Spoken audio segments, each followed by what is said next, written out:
We unfortunately are meeting to talk a little bit about the tragic news we received early this morning that one of our students was the victim of gun violence in our community and tragically lost his life.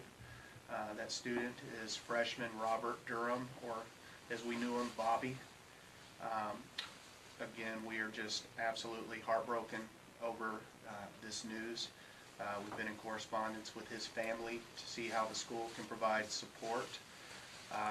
Additionally, we turn our focus to our students and our staff who are struggling with the news this morning, albeit very new news, and trying to support as best we can.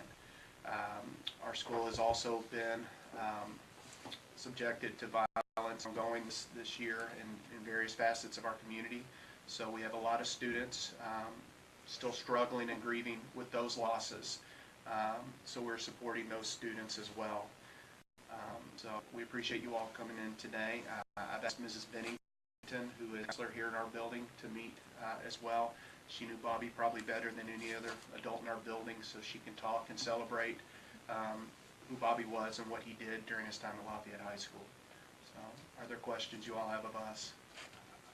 As a principal, having to deal with, I mean, you mentioned that unfortunately you all had to deal with something similar to this school year. As the principal here, what's that been like?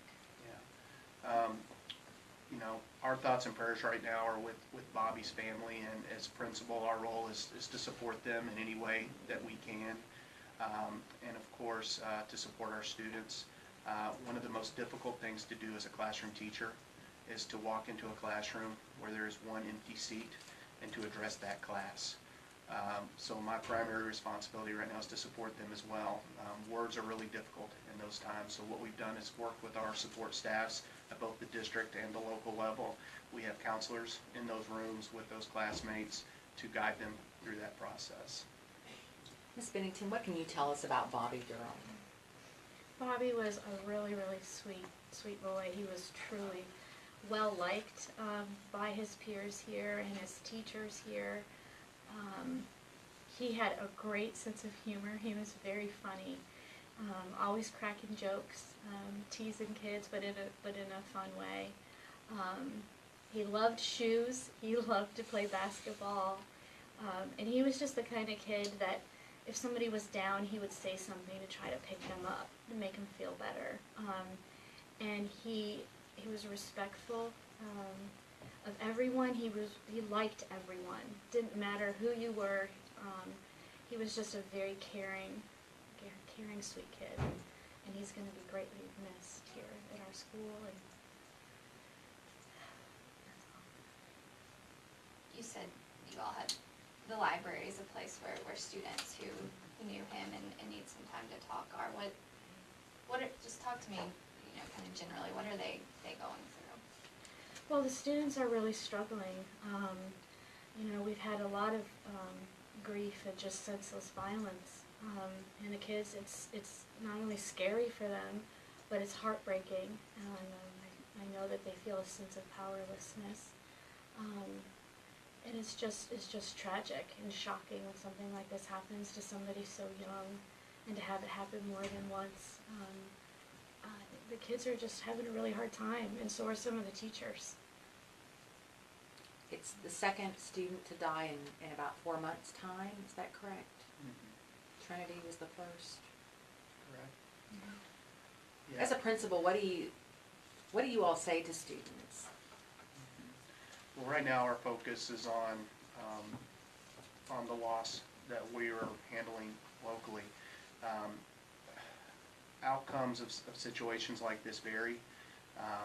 The powerlessness that Ms. Bennington was speaking to, we have seen students galvanize and come together and try and lead initiatives all over our community. I had a group of students meet last month with Mayor Gray to say, what can we do to help this process, and speak very profoundly and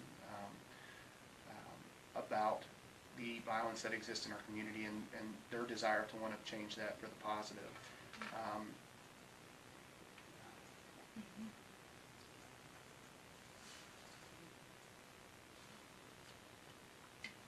What obviously you have them together in the library, able to talk to counselors as needed. What, any other kind of plans to help throughout this on your all's end? We have a crisis management plan in place, and the initial response is to organize places, safe places for kids to meet, to get access to support staffs and adults. Additionally, we visit the classroom that students had, because that's where the loss is most visible. So our counselors go to those classes and meet with those students and talk with them and help them through that process. And that looks 100 different ways depending on what the kids in that classroom need. So we've implemented that plan, and then we're very watchful because we know not just students who knew Bobby personally are going to be impacted by this loss. And over the last year and a half, we've managed a lot of loss in our community. We're going to support all of our students as best we can, and we're going to be adaptable depending on what the needs are. Just standing in the lobby, you get to see a lot of students being pulled out of class and seen by whether it be parents or guardians. Is that that's an excused absence, I assume? Absolutely. Yeah. Yes. Was he at school yesterday? Was that the last time you saw him? I haven't looked at attendance records, so I can't tell you the last time Bobby was here. His attendance was perfect. Yeah. By all accounts, he came to school every day. He behaved consistently with our expectations and was focused on academics. Through data, Bobby was a great kid. Was he a part of any teams, clubs, organizations? No, Bobby was new to our community. He didn't come to us through one of our direct feeder patterns, so by all indication, Bobby had a fresh start here and was trying to really take advantage of all that high school has to offer. So I think he was still trying to find his place, connecting with students, but was a great kid and well-liked by everyone he had class with. He liked to play pickup ball with his buddies. He was also planning on going out for the football team in the fall. Was this his first year at Lafayette? Mm-hmm. It As a was. freshman?